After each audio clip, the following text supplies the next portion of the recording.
What's up, guys? We are back with a long-awaited episode of the Envisions Podcast. Today it's just me and Alex. Got to catch up and tell you guys a little bit about the last couple months because it has been crazy. How you been, Alex? Dude, I've been good. We've missed you guys. Honestly, haven't got to talk to each other enough either. Facts. So it's a good chance to catch up on everything that's been going on for the last 3-4 months at this point. Something like that. All right, where do we start? I think we start with the movie. All right. I feel like a lot of people are wondering about the movie. All right, yeah. What do you want to know? Just everything, and like, what goes into making a movie? Like, what did you have to do before you even started filming? Like, how much prep time was there before filming even started? Sure. Yeah, we'll go the quick overview. So in last fall, a professor that I'd had in the past sort of pushed me and basically forced me to take a script writing class with her, which I didn't want to do. I had no interest in it. Took the class, wrote the first script, wasn't really a big fan of it. And then from there, we could write whatever we wanted for the second script, either a long short, so something that's about 25 pages, or the first act of a feature. So I kind of decided that if I really wanted to do this, it had to be something that I could picture making. And then sort of from there, I spent a long time, literally took the last hour to submit the log line for the assignment, which is basically one sentence explaining what the movie's about. So I had submitted that like an hour before it was due. It took like 2 weeks to figure out what I wanted to write. And then I started writing what would become the full feature that we shot. And then I wasn't sure what was going to happen in the spring, if I was going to study abroad, things like that. So over the winter, the same professor came back and she was like, "Do you still want to make this? I know you said you had wanted to make whatever you wrote." And I said, "Yeah, I do want to make it, but I just wasn't sure." It wasn't something that I'd been dead set on or dreamed of or anything like that. It was just sort of something that happened. Yeah. So what was a log line, if you don't mind me asking? A log line is like the one sentence. Yeah, no. What was it? If you remember. It's something along the lines of a high school graduate. It's something, he meets like the girl of his dreams, and I can look up what it is, but it's something like and must make the decision in the final like night of the summer or something like that. Oh, interesting. So the time crunch was there and the sort of idea was there. I think he like sets it up so they get stuck on like the roller coaster in the last minute, but and it kind of just wrote itself from there. I went against what you're supposed to do and just sort of wrote as I wanted to write. I didn't have any sort of format, any sort of things I wanted to hit along the way. So it just kind of came to life. And then over the winter, I ended up saying, yes, let's do it. So we worked together one-on-one throughout the entire spring semester in pre-production, which is everything from, well, first we had to finish the script because the script wasn't done. And luckily early on, we sat down and sort of said, you know, we can do this as a short where it's going to be like 25, 30 minutes, 35 maybe a little longer, or we can do it as a full-length feature. And I had no idea. Luckily, Brittany is a filmmaker herself. That's what she does outside of teaching. So she knew what was going on. I didn't have a clue. So we decided that it was worth it to expand and add what would be another 30, 40 pages on to reach feature length, because at festivals, when they're trying to fill shorts, they want as many shorts as possible. So you have a really bad chance of getting into a festival with a long short, but they have their own blocks for features. Less people are making features, especially students. So I have way better chances of doing better at festivals. And most importantly, it made sense to expand the film to feature. So we made it about 50 pages, and then with some other things that made it longer. Then from there, we moved on to, right away, we were doing casting. So put out the casting call. We had to filter through about 800 submissions for 5 roles. 800? 800, yeah. We auditioned 50, 60 total for those 5 roles. Narrowed it down to 5, which was crazy. At the same time, we were figuring out locations. I had written this as something that was feasible to do, but not easy.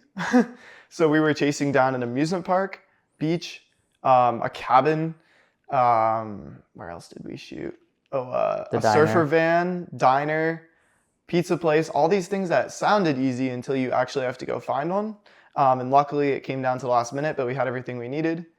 Then at the same time, we were also budgeting and crowdfunding. We were able to crowdfund $6,000. So shout out everybody that supported that. Yeah. Working on grants through the school to get a grant there for more money. What else? There's just so much. There's a lot that goes into it. All the way through April. And then once school stopped, it was just all out through May. Doing production design, organizing crew, doing table reads with cast, finishing the script. The script wasn't done until it was never really done. We wrote a scene on set, things like that. And then June rolled around. That's when we were going to shoot. So we shot 12 days, 4 days a week, or like Friday through Monday, 3 weeks in a row, and wrapped about a month ago. And then since I've been doing nothing related to it except paying people. But hopefully soon we're going to start editing, and it'll be done in hopefully December. That's a lot. Yeah, it's a lot. I don't know. 800 submissions? Yeah. So some of them were terrible, but most were terrible. But it's just you sort of go through and you're like, definitely not the right age. Definitely not. Doesn't look the part. Doesn't have any media attached to their thing. Right. So like it's sort of like online dating almost? Basically. Oh, interesting. Yeah, so they'll all have like their headshots. They'll have height, like weight, eye color. Like similar to like the model comp cards almost. Yes, it's like a model. It's exactly a comp card. Oh, interesting. Basically, yeah. Except they'll also have like sample monologues from other films or from whatever that they've done on their own. So you kind of watch some of those. Yeah, I like this. No, I don't like this. Try to just get through as many as possible, and then it gets really hard. Where did you how did people apply to it? So there's a website called Backstage, and my favorite part about this entire process is I knew none of it going in. I kind of got thrown into it. I had help and support, of course, but I didn't know what I was doing. But Backstage is one of the two main platforms. I learned on set from the actors there that they also use another one called Actors Access, but Backstage is the better one now, where basically you fill out what the project is, when it's shooting, where it's shooting, what the roles are. You can give descriptions of the roles, the ages you want. You could go down to race, you could go down to eye color, like anything, specifics. Yeah. And then you sort of put that out there. And originally, my professor that I was working with, I sort of said, okay, I'll put this out for like a month. And she was like, no, how about a week? And I was like, why would we put it out for a week? Like, we need submissions. And she's like, just trust me, like put it out for a week. And I was like, I'll put it out for 2 weeks. And so within 1.5 day, we had like 150 submissions. By the end of that day, it was like 300. And then it just sort of tapered down by the end of like the first week and a half. But yeah, that was crazy. That's insane. Yeah. So if you don't mind me asking, who in like the summer interlude, cast and everything got paid? Was it just the model or the actors? I mean. Yeah. So unfortunately, movies cost a lot of money to make, and then if you go to pay, so we had about a little over 20 people on casting crew. Right. So out of that group, I mean, I didn't get paid, but I paid for it, and then my professor, through grant money, got a very small amount of money from the school in exchange for us working together. I mean, at this point, it's been a very long time, so it's all deserved. And other than that, crew did not get paid. But it's a student project. A lot of people are super excited to work on it, which I'm so grateful for. Obviously, I was excited to work on it. I would give any amount of money to work on it. So when that sort of situation, everyone's there for the same goal, which is really nice. There's nobody on set who's arguing about who's getting paid more. They're not there to argue about anything. Everyone was there just to have a great time. I'm so grateful for such an incredible crew. Everybody on set who had been on set before, which is only a few people, but basically said how amazing this crew was. Right. Super grateful. All kids. Some I had never met until we showed up on set, which is crazy. Yeah. That's insane. Yeah, no. And I mean, as far as the students and everything, the people that were involved, is if they had been in movies before, or if they haven't, now they can just say that oh yeah, just add movie to my resume. Yeah, exactly. And what's unique too is it's a feature film versus a student short. Not that shorts are any less difficult, but like most take less shorts time. could be done. Yeah, it can be less time. There are shorts that take just as much time, just as many shooting days. They're just more thorough. But for the most part, for student projects, you don't see that. But for this to be like, we'll call it a student project, but like it was definitely elevated budget, all that sort of thing, which I'm super, super excited that we were able to pull that off. Right. At least I think we pulled it off. I think so too. So what goes into it now? I know you said that it's supposed to be finished, like editing and everything in December. Yes. So how does like the festival, like where does that that stuff play into it? So we already have what we call a test screening planned for the end of December, which is going to screen my project, my professor's newest film, her short film, another kid that worked on my film with me and his friend who goes to a different school, but their film that they just finished. And then I'll be in a class in the fall where we're going to make 2 more short films from the class. So those will all go into that little mini festival. We got to call it a test screening. So that's the goal, is to be done by then, at least somewhat done, enough to show people. So like I said, it's kind of been vacation now. Yeah. And then next I'm going to edit all the behind the scenes footage. Right. So I can show it off because it's going to be super cool. Yeah. My brother was there all 12 days basically, just nonstop shooting. We have so many hours of footage of just behind the scenes. Really? Yeah, Andy was there doing all that. So shout out to Andy. Yeah. And we had other people. Everyone was creatives on set, so everybody had a camera. At one point we had like 13 cameras one day. Like, this is sense. ridiculous. Yeah. We were doing that. So I'll edit all that together, something cool to show off to everybody when we eventually hopefully have a wrap party, because everyone's so busy. And then once school starts, we'll be working on the edit, hopefully sooner though, because we definitely know that there's some scenes that we have to do what's called ADR.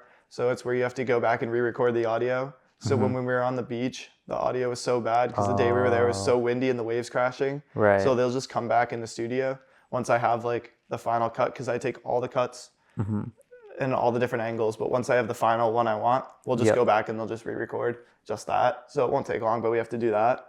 And in case we have to pick up any footage, like if anything went wrong at all and we had to go reshoot something, we're trying to make sure those scenes are done by like end of August. Okay. Just because the actors are busy. I know one of my actors, I think, is moving soon. So. Oh yeah, so you got to get on that. She's moving to Atlanta. Yeah. Right. Flyer in from Atlanta. No. But yeah. That's crazy. Yep. And that entire process took what, from like, you said the entire semester up until like what, last month?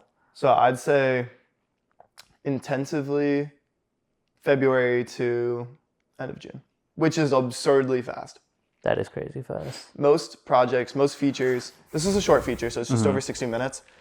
But anything that caliber, when you get to features where you start dealing with all the different locations, all the different technicalities, that's where things start getting really difficult. So anything over that time, that's when it takes usually a year of planning or more. The script's already done at that point, but we were just working on the script till June and doing everything at once. That's crazy. Yeah, I don't know how it happened really. That's usually how most of our projects go. Yeah, between us, yeah. Yeah. We just end up doing things and then no, exactly. Dude, even for this this fashion show, shout out to Jonathan. He calls me one day. It was right after the fuel show we did, and he's just like, "Bro, the cars in that show looked really cool." He was like, "What if we host our own fashion show?" And I'm just like, "Damn, that's a good idea." And then from there, I don't even remember how I brought it up to you. Do you remember the fashion show? I think exactly that. I think you were just like, Jonathan wants to do a fashion show. Really? Yeah, I remember getting the text sitting on my couch doing something. This was pretty long ago though. It was April or March. It was early before. It was early. And we just kind of laughed because at that point he didn't even have his clothes in that we made with him. Yeah. We were just getting the order in. I don't think we were done the order, to be honest. I don't think we were either. Because that was just when we had the racing jackets. Yeah, because I was thinking bro, I'm still designing your shirts. Right. Yeah, but then from there, he was like, we should host a show. And then I was like, okay, let me think about this. How can we actually make it an actual, fashion show? So from there, we had to pick locations. And remember how we initially wanted to do inside Game On? And they didn't allow that, which is, valid, kind of stupid, in my opinion. But I guess with the view and everything, and just the way the show turned out. I think it was phenomenal. No, it was amazing. Credit to you for having. Although, yeah, Jonathan really did have the original idea, but I think you're the one that really took it and ran with it because Jonathan does have a lot of ideas. But we need people to execute. So that was definitely April-ish, maybe even earlier, where we really started to think about it because by the end of April, no, honestly, it was like March because by April, I know we were having weekly meetings already because I was still in school and into May. That's true. Because we were already just starting to like bring the minds together and start talking. I remember we started taking it seriously after the last day of Mass Fashion Week, whenever that was. Yeah, so March, I think. Yeah, because right after Mass Fashion Week, the show ended and like I was like, Megan, your show's over now. Now it's time to focus on ours. I just remember telling her that. But then like I don't remember when we initially had the idea. It was like that March idea, and then we got BOGO Split involved, which helped. And then from there, we got Nilu with doing the music, Megan doing the models. I think the most, I want to say frustrating part about it, but like the most time consuming part about it was getting the designers on board, because that's the part that I handled. Right. Because like the designers, there was really no way to like help them visualize the show except for like just literally explaining the entire thing to them, because I had the ideas, but this was something that, keep in mind, has never really been done before. We were like looking up ideas of like, oh, a car fashion show, like how can we do it? And the only thing we found was that Ralph Lauren show from however long ago. So I was like just trying to like explain all these ideas to people, and most of them were people that like I've never really worked with before. It was like Godspeed and Dynasty and like all these other brands, and I'm just like, no, like just trust me, it's gonna be great, but like we need money. So from there, I had to like convince them to pay us to be a part of the show, where I couldn't even like actually tell them or show them what the show was gonna be like. So I remember I think just spending like countless hours on the phone talking to these brands, trying to explain it to them and answering questions. And then I'm answering questions and I'm just like, I don't even know if this will actually happen, but I think that this is how we would do it. But then from there, I mean, we ended up getting, what, 9 brands? 8 brands? 8 brands. 8 brands. And I mean, the content looks really cool. And I think overall, everything just went really well with that show. Especially, like, shout out to everybody involved, because I have no idea what I'm doing. I would not have been able to done it without Megan, without Nilu, without Senseiya and Jason, because they've all been part of fashion shows before. And like we've been designers in shows, but like trying to organize one is a whole nother. Honestly, yeah. Like going off of what you said too, I think we were kind of the newest ones at all the shows. Yeah. It'd been at that point probably it hadn't even been a year since the first show we did. And all these other brands had been doing this years. The models had been in it for a long time. The hosts had hosted other things. Mm-hmm. And I think we were the newest ones, which I think worked in our favor. I think if another brand like this started to branch off and do their own thing and they waited so long, people would sort of ask why. And I think for us to just come in after a year and say, no, like we do it this way and this is the way we're going to do it. I think that's where we were able to get people on board, because I think people trusted us, both of us, as a brand, like as Blessed Envision. And I think all the people that we knew separately, they just sort of said, if they're going to do this, like they know that we're going to follow that through and do it, and they can just trust the vision. I think that's the biggest thing, is you just had to bank that they would trust, and we brought a lot of people together that really did trust us, because that's what mattered in the end. That's crazy. Yeah, I think because like I don't even know how many people were involved in the show, because like a lot of these other shows, it would just be like one person and then like 3 or 4 of their team members, but this one we actually had like 20 people on the cast. Like some people were doing marketing, some people were like organizing, some people were doing the music. That's crazy. It really is. But I think like, you know, obviously going back to the quote that I always mention is just like, I don't think that we would have been able to do this without everybody. No, we definitely couldn't. From the start, we sort of, Jonathan said like, hey, what if we did our own show? And then from there, like you're saying, like we can't even nail down who came up with what idea because we honestly can't. But we just kept getting the right people into the room, into the calls, and then just sort of presenting what we had and saying, now what do you have? What do you think? Right. And you just keep asking, and when eventually you just get enough of these people together, the people that were around, and then you come up with something really cool. There were some crazy cars there. Yeah, crazy cars, crazy ideas. Yeah, there were some really crazy ideas. Talked about some crazy ideas. Some of them made it, some of them didn't, some of them the next one. Yeah. I definitely think the only thing that we ran into like later on in the show was the lighting. I think that's something we'll have to workshop for the future. Yeah, definitely. I mean, like, even if we get the stadium lights and we set them, like, one on the parking lot, like, pointing down, and then, like, one on, like, that, like, little, dirt area, so they're not, like, super, like, in your face almost, but they're just, like, a general overview of the space. I think that would be necessary. But honestly, if all we're worrying about is the lighting, then I'd say that's a pretty good job. I think so, too. Yeah, no, 100%. I think so, too.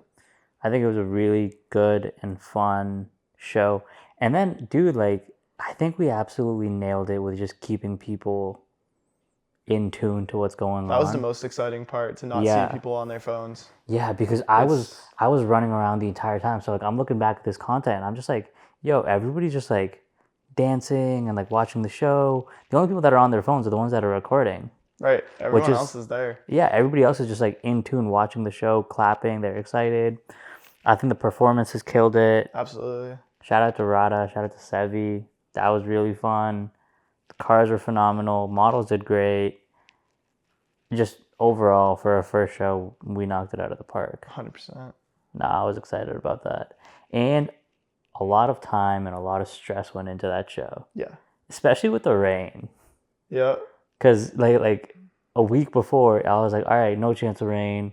And then it was like 30% chance of rain. And then it was like 5% chance. And I just kept going back and forth. And I'm like, do I just reschedule it? But, like, we just ran it. And the weather held out. It was a bit humid. But it was fine. It wasn't that bad. Nah, in the end, it was good. As soon as the sun went down, it was fine. It was beautiful. And then, like, Game On as a venue is also just really, really cool. With the mountains in the back, with the setting. I think it just went overall really well. It really did, yeah. Damn. What a crazy couple months it's been. No, it's been awesome. New collection. Shout out to my mom. She told me I wear too much black, so there's no black in this collection. Oh wait, there's the shorts. That's black. Mostly no black. Mostly colors. What else went into the designs for the new collection? Went for an earth tones for this one, so we dropped something a little more calmed down, a little more easy to wear for the summer. Something cool. We got some interesting textures playing with the distressed tees, something you haven't seen before, most likely. Everyone still asks me what it is. The distressed A lot of people think it's a mistake. Yeah, I'm like, no, this is not a mistake. Where else do you see that? That's interesting, because I feel like that was popping. I feel like that was a trend for a while. Maybe. I don't know, people like that a lot. I think it just like gives a shirt like a cool like vintagey vibe. I love it. Nice and light too. Yeah. Still it's not like high quality, heavy. But like it's nailed it. It's right there. Yeah, and then the colors on those are phenomenal. With 100%. The charcoal gray is tough. The green is tough. We got a lot of good feedback on the clothes. Yeah. On the new collection, people love it. Even dude, the mindset shirt that we dropped, the new one, the waist of talent shirt. Every single time I wear it, people are just like, "Yo, like that's inspirational." Funny enough, I was I don't think I told you this. I was at the store, and a customer walked in, and she was like, she saw my shirt. It said mindset, and she was like, "Do you meditate?" And I was like, "No, I don't really meditate." Like she was like, "Oh, I was just asking because like I saw your shirt. I wasn't sure if that was supposed to be like something like spiritual or whatever." And I'm just like, "No, like this is my clothing brand. Like, you know, the motto is just a mindset." I was just telling her like a bit about the brand, and then she was like. She like saw my shirt and then she was just like, "Oh, like that's really cool. Like I want one of those." Like, and she was just like inspired by it. And then her and I ended up talking for like 10 or 15 minutes. And basically she was telling me how I want to say it was her daughter has like this like rare disease, right? I forget the name of it. It was a super long, super complicated name. But she was telling me like, "Oh, you know, my daughter has like this really rare disease. It's like one of like 800 in the world. So it's like insanely rare. And then she was telling me like I have to like always be like I always have to like take care of my mind and make sure that my mindset is good because like I can't just like she's 18 or like 17, so she's like at an age where she should like start being able to take care of herself. But she was like, I'm never gonna have that life because like I always have to take care of my daughter and everything. And she was just like, so I always have to like take care of my mindset and make sure that I'm good so then I can be there for my daughter. And I'm just like, that's crazy. So it's just like things like that where it's like where we put something that means something to us, but it means something completely different to somebody else. And then in a weird way, they're like inspired by what we're making. So basically, she was telling me that she was going to a funeral for like, I guess the disease that her daughter has. There's like a little like group chat type thing of Okay. like um, a bunch of other moms and parents who have kids with the same Yeah. disease and whatnot.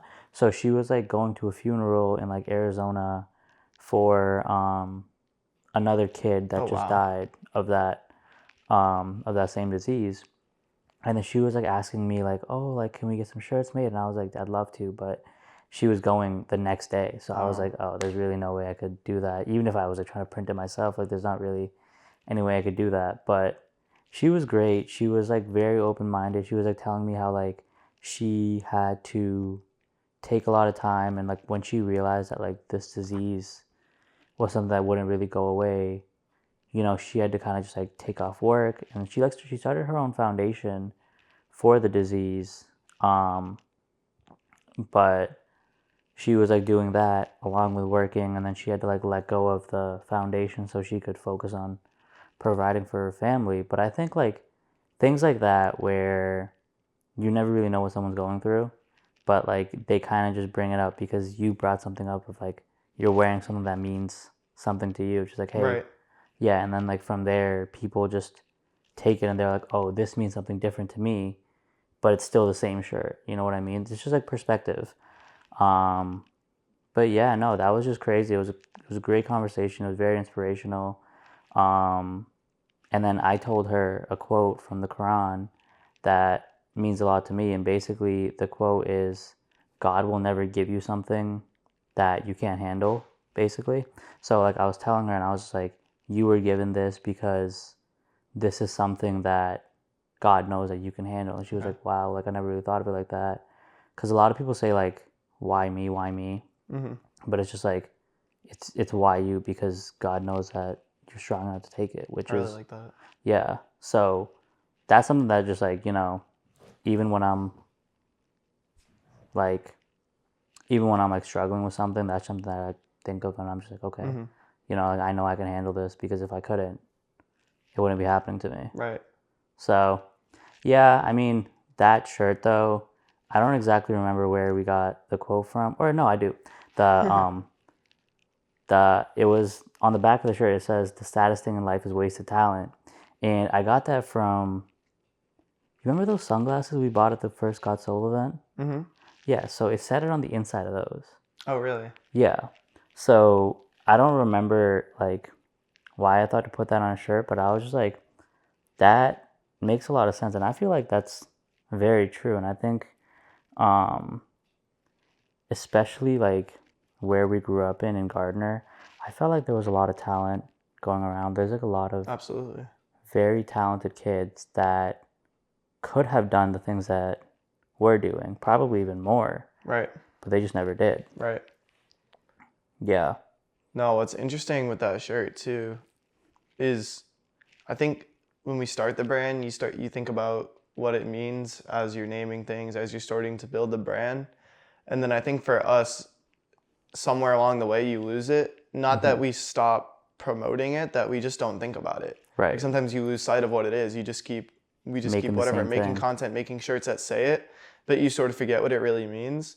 And then when you can see somebody that all of a sudden you pick your head up 2 years later and you see all these people that are affected by it and what it really Right. means to them is what kind of makes it so special. Mm-hmm. And then you think about too where it's taken us everywhere like this year. If you really think about it, there's definitely that sort of vision and mindset you have to have that we have in everything that we do that got us to where we are because we had the mindset that we do. And that's what we built, the community that has done everything for us and we've done everything for. Right. Yeah. I don't know about you, but like there's definitely been a ton of times where after time I'm like, dude, like, is this worth it? Like, we're just like putting in that much effort, like not really getting a lot of a return. But like in my favorites folder, like on my phone, I have like every single time somebody like messages me something, it's just like, oh, like I love what you're doing, like yada yada, whatever. Like I just take a screenshot of it and I save it in there. So whenever I feel like giving up, or I'm just like, dude, like what am I really doing right now? I just like look at those and I'm just like, all right, I guess I gotta keep doing this because. Like, it's not that like, I guess I got to keep doing it. It's like I want to do it. But there's definitely times where you kind of just get down and you're like, okay, like, should I just like shift my focus over to other things? But it's like, even on the days where we're not, like, where we feel like we're making no progress, other people are looking at us and they're just kind of like, okay, they're doing something cool. Yeah. Right. They're making their progress because of us. Right. Right. Exactly. Because it's definitely things that have come up lately. Like we're stretched really thin the last couple of months. That's why we didn't get much of this. Is just because you're working on one thing, I'm working on another million things, you're working on another million things, and sometimes priorities shift around where we're working on the brand straight and we're not working on, or working on the show, not working on the brand. And then you kind of realize like, wait, why aren't we doing this? And should we even be doing this? Is it worth it? But then, like you said, you see there's something external, and that's kind of when you know it is worth it. Yeah. Even it's also like the people that they're not 100% like supporting, they're not supporting you 100% of the time, but like every once in a while they'll message you or they're like a post, and then you're just kind of like, oh yeah, they were there with me like when I first started, or like and like that just means the world, because you know that even if they're not like liking all your posts, it's just like, yo, we inspired them and now they're busy doing their own thing, but at the start, like, we inspired them. Exactly. And then, like, I think we kind of talk about over, like, the last 6 months, year, that, like, okay, how are we going to reach people we've never met before? And how are we going to make those first sales to the people who don't know who we are? Right. But then we sort of, well, then we put everything we have into that to people that don't even respond to us, that we're never even going to know. And then we get frustrated, and then we feel like giving up, and then you don't know why we're doing it. But then you look back and you're like, hey, these are all the people that we've already have in our corner that are cheering for us, just exactly like that. Right. The ones who've been there the whole time, no matter what. The ones that we've brought together and are now with us, no matter what. Right. Because we are who we are, and we have the community that we have, and the vision that we have. I think it's cool too that just like it just keeps expanding. It does. Like we just like, meet new people every single day. Sometimes it's slow, sometimes it's fast. Yeah. Recently it's been fast though. It's been fast, and then it slows down, and then we're like, yeah. After the show, it's been kind of quiet, and we're like, wait, like, what do we do now? Oh yeah, gotta get now back to work. Now it's like, oh, host another show, and it's like, what? But maybe another show. But yeah, no, it is really cool when things do just keep expanding. Like, I was thinking about it the other day. It's just like the brand just barely hit 2 years. Exactly. It like just barely hit 2 years. We're just turning 2. Yeah, and within that 2 years, like we started off as like make some t-shirts and some shorts, and then we were like, hey, like let's make a flannel, and then it was like, hey, like let's make a jacket, and then it was like, oh, like let's start a podcast, and it was just like, oh, let's start a fashion show, and it's just like so many other things in between. So many and like collaborations, of manufacturing, of new people, events, parties, whatever else we do. Everything. There's a lot that we do. Just fashion building. shows and building, and I think that's what we're best at, honestly. Just building. I think at the end of the day, like, the clothing doesn't always sell because that's how life goes. It's hard to do that, but we can build the brand. Yep. And that's what everybody else can't do.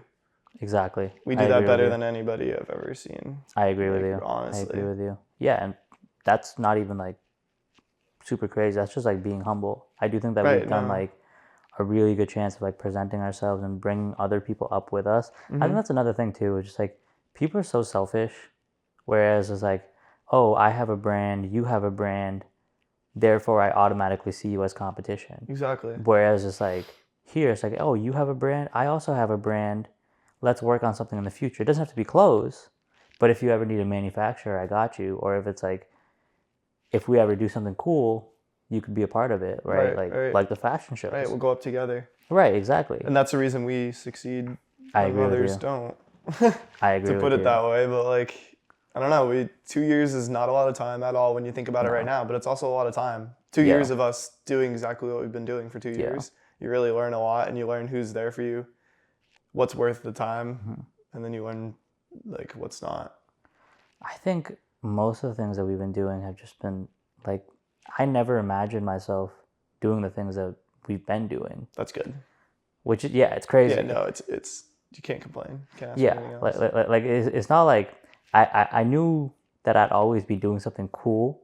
I just never thought it would be like what we're doing now.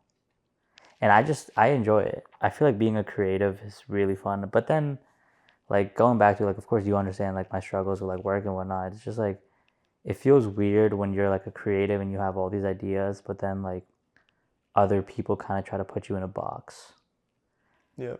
It's like I can't be boxed in. Nope. You know, like I don't want to just do one thing for the rest of my life. Like I want to do this, but I also want to do that, but I also want to do that. I don't know. It's a two-way street. Yeah, it's definitely a struggle. Yeah. But it's kind of fun too. You know, I think like once we grow the brand and keep doing these other things, and honestly, just if we keep doing more things and figuring out what works for us, we can keep doing them, right? Like Exactly. we figured out that manufacturing clothing for other people is beneficial to us because obviously they get something made, they tell their friend, and it just keeps going. So we figured out that the manufacturing part works really well for us, and then we figured out that the shows work really well for us. Yeah. Because in all reality, like the first show is the most difficult. Right. Because there's a lot of prep work, a lot of things that we had to figure out, but from now on, it'll be a breeze. Right. You know, we have everything we need. We have 4 giant extension cords that we can't return anymore because Alex threw away the package. Yeah, my bad. Yeah, that's all good. We'll need them in the future. Yeah, we will. But yeah. That's what it takes, honestly. Yeah. That sort of thing. I don't know. We've just been having fun. Honestly. We haven't been on the pod for a while. No. You know what But else we've been doing? working. What? You know, talk about my favorite Owalid design of all time that he does not even want to take credit for. But this kid all of a sudden out of nowhere goes, I think we should make car fresheners. And I was so hyped. And so sure enough, this summer we have car fresheners with the newest shirt designs on the car fresheners. And then of course, we got to get the samples. So we get a whole box of like 100 car fresheners in, all different designs, some crazy designs, and then all different smells. And so we have to like scent test 40 different scents and narrow it down to 2. And so if you're interested, we've got Chanel and Sandalwood car fresheners, about 200 of them, lifetime supply. Something like that. That's my favorite design. That's the think kind of so? thing where it's so dude, fire. it's genius. It's so Car smart fresheners? because it's like, I don't know, like if you tie it back, we have this like the mindset, the vision, people know what that means, and you need the reminder. So whether they see your shirt, you're not always wearing the shirt. Right. You're not always there to stand in front of them and remind them. But if you put that in someone's car mirror and they drive, it's in their eyesight all day long, which is so smart. No, the car fresheners are tough. Yeah, honestly. They smell pretty good too. No, they do. They also last. No, they're pretty good. Yeah, no, I like them. And they just look cool. It's a little t-shirt. It goes really small. It's a little t-shirt. Yeah. No, they're fire. No, that was awesome. Car fresheners are tough. What else do we do? Oh, the basketballs. Basketballs, We have boxing gloves. Basketballs. Yeah. Just do whatever we want. Because why not? I feel like that's the fun part though. That's what people aren't doing, yeah. So many people are just like, they have one thing and they figured out that they can make money off of that one thing. So just keep doing that. And that's when like brands just kind of fall out because people want something interesting. Yeah, we're building brand, not selling. Right.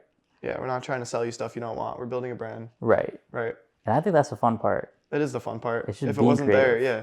When you lose that part, it's no fun. Sometimes we do lose sight of it, and then that's when we get frustrated, then we have to go back to be like, wait, this is what the brand is. These are Right. who the people are.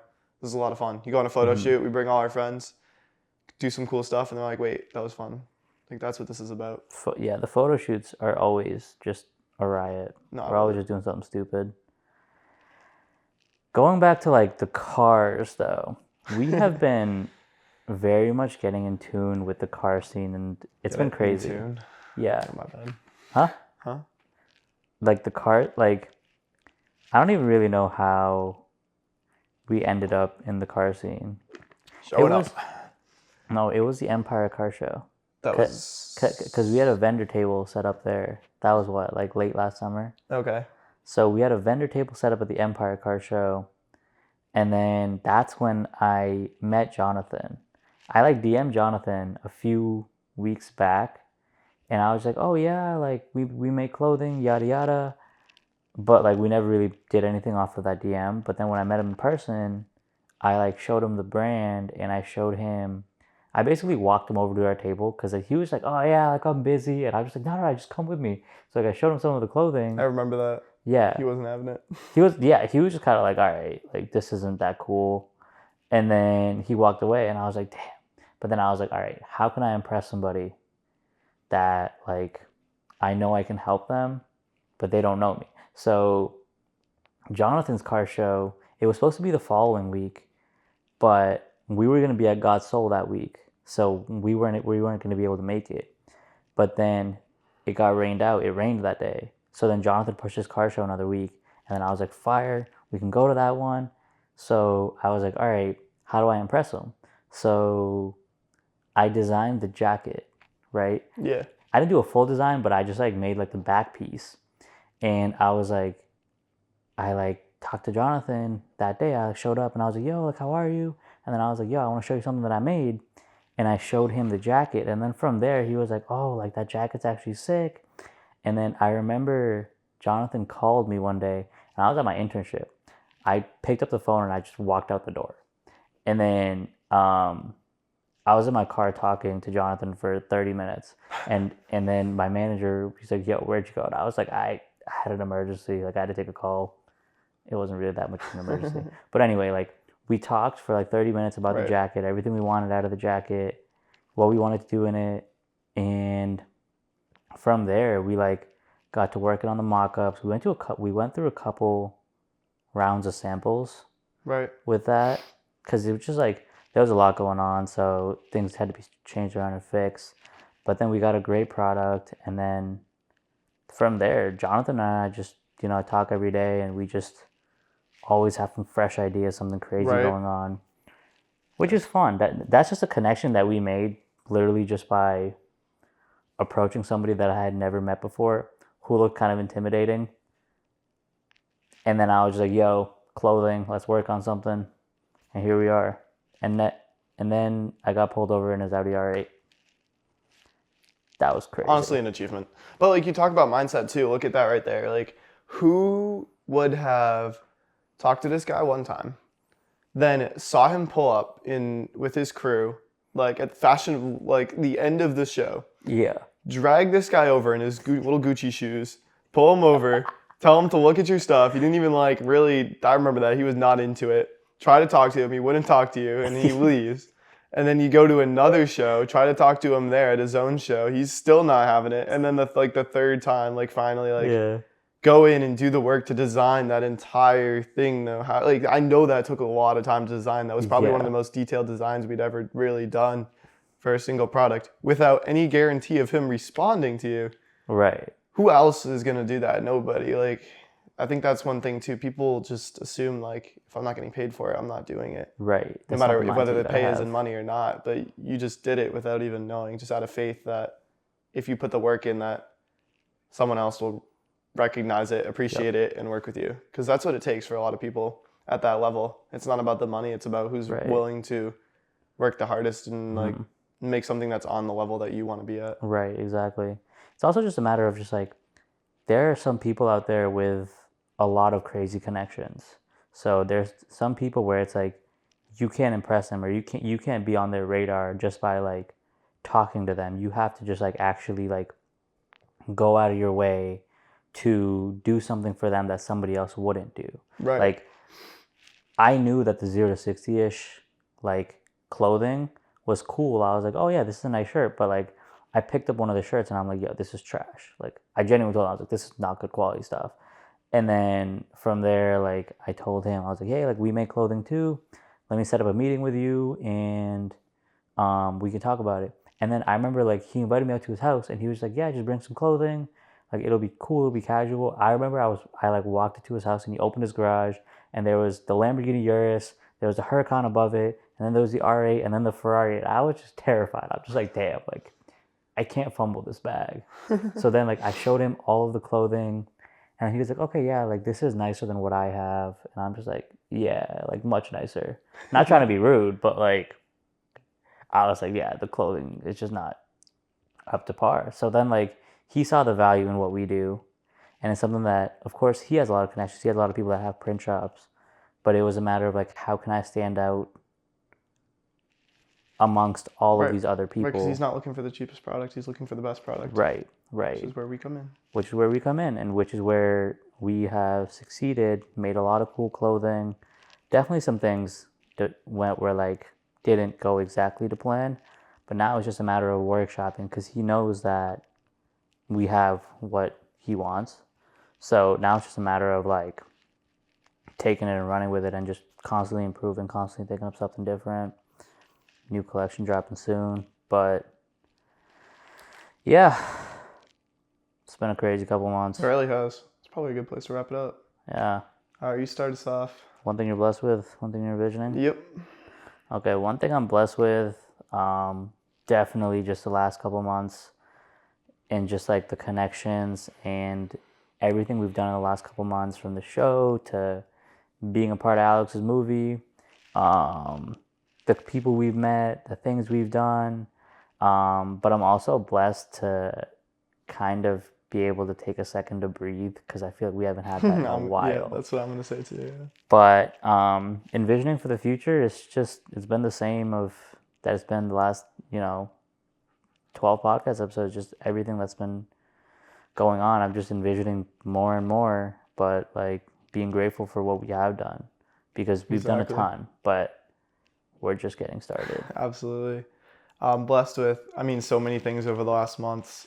The biggest ones being, say, the support from everybody to let me go as crazy as I did like the last months, the bandwidth, the health, physically and mentally, to be able to just go as hard as I did, honestly, because I was stretched so thin, but I had all the support from Owalid working on things for this, from people holding it down everywhere else so I could do what I wanted to do.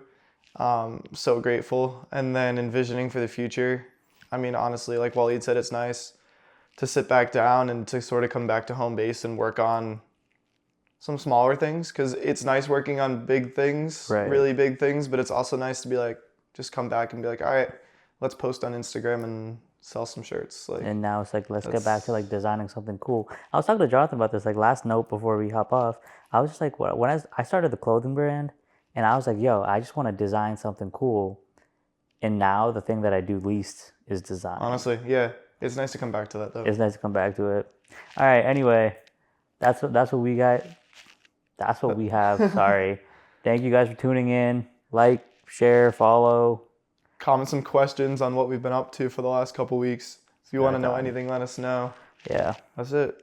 Word. Check out the new collection, blessedandvision.com. Buy a car freshener. They're awesome, I promise. We'll send you one with your order.